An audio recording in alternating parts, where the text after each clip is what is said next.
Long before the black ships of the heretic fleet appeared on the horizon of Éire, the first stages of the plan were put in motion. Zakur, the heretic sea lord who commanded the invasion fleet, had long planned the annexation of the Emerald Isle. A superb general and strategist, as well as a powerful user of Getic magic, he was the deadliest threat the Irish had ever faced in their strife-laden history. In the years preceding the invasion, the path of the beast started to stir in Éire due to a pact Zakur made with the cult of the moon. The young Irish men and women began to disappear whenever they strayed too far into the woods when the moon was full, only to return home later screaming, their naked bodies carved with beast runes, some giving birth to monstrosities, others escaping to join the hidden covens in the wild. Many others willingly answered the call of the hymn of the beast and went to the wilds of the Emerald Island, turning their backs upon humanity to escape the terrible burden of the Great War. Remote villages were raided by the devolved supplicants of the beast, and crops were burned. Éire found itself isolated from the rest of the faithful nations, as more and more of their merchant vessels were intercepted and plundered. All this sapped the strength of the island nation, and the guard of the shores grew lax as the Irish struggled to contain the servants of the beast. A follower of the great infernal Duke Focalor, Zakur was supremely suited to his role as conqueror, for his lord commanded the winds and the waves. Once he felt the Irish were sufficiently weakened, the heretical sea lord gathered his ships and concentrated them into one mighty fleet, making landfall near Beelcebu.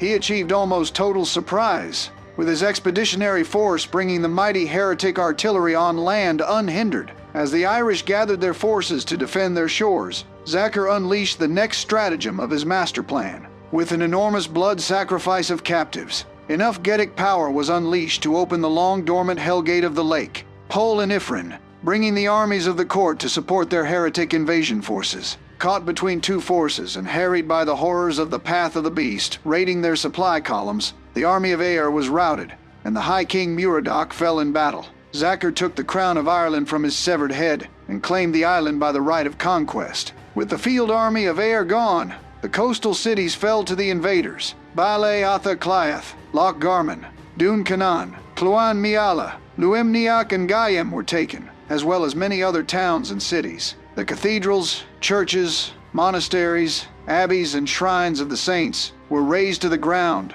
or converted into temples of blood. Sacrificial altars were erected where holy shrines once stood, and the Black Knives took the lives of those who dared to rise against the new masters of Éire. Heretic priests now taught hell's coercion in the halls, where once the joyous hymns of the holy word echoed. The Irish were reduced into fighting guerrilla warfare in their own lands. With their cities either burned to the ground or in enemy hands, the newly crowned King Niall moved the capital to the inland town of Kilchanai, where the high kings of old once held court. The inland city proved easier to defend, as the heretic fleet could not bring its guns to bear, but this only led to more and more of the countryside falling to the invaders. The following decade saw almost all of the country taken by the heretic forces, and a huge number of refugees attempted to escape over the sea to France, Alba, and England. Many were caught by the heretic navy, with yet more sacrifices being chained to red-hot bronze pillars, or sold into slavery of the court of the seven-headed serpent. Some others gave up on all their hopes and dreams, turning their backs upon humanity and walking into the wild places to walk the path of the beast,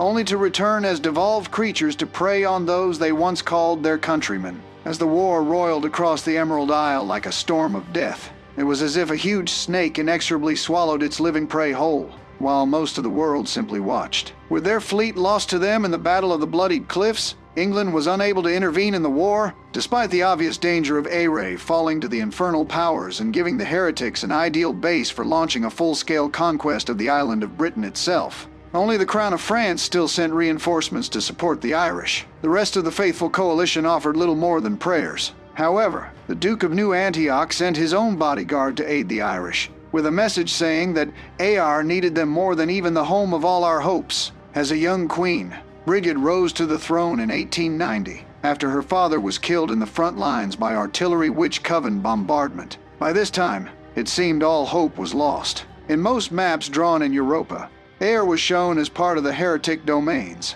forever lost to the shadow of hell. Ignoring her advisors, Brigid married Domhnall, a great general and strategist, despite his low-born origin. Together they made a desperate plan to save the kingdom. As one of her first acts, the Queen lifted the ancient ban on Fianna, the hunter-warriors of the wild, despite the irritation of her confessor due to the many pagan ways of the Fianna. With the additional troops secured, the royal court called the clans to send what remained of their strength to take on the heretic main forces. The Queen then wrote a letter to the Pope, asking for the Bishop of Rome to spare but a single warrior to aid the Irish, as a symbolic token of his support. When the Supreme Pontiff granted the wish, Brigid then audaciously requested the services of the Paladin on Say Island. To the astonishment of the princes of the Church, the promise was honored, and the holy warrior was dispatched to aid the beleaguered Irish. Undertaking his sacred quest in utmost secrecy, the Paladin stormed the Hell Gate alone, taking only his weapons and the banner of Storegram to aid him in the surprise raid.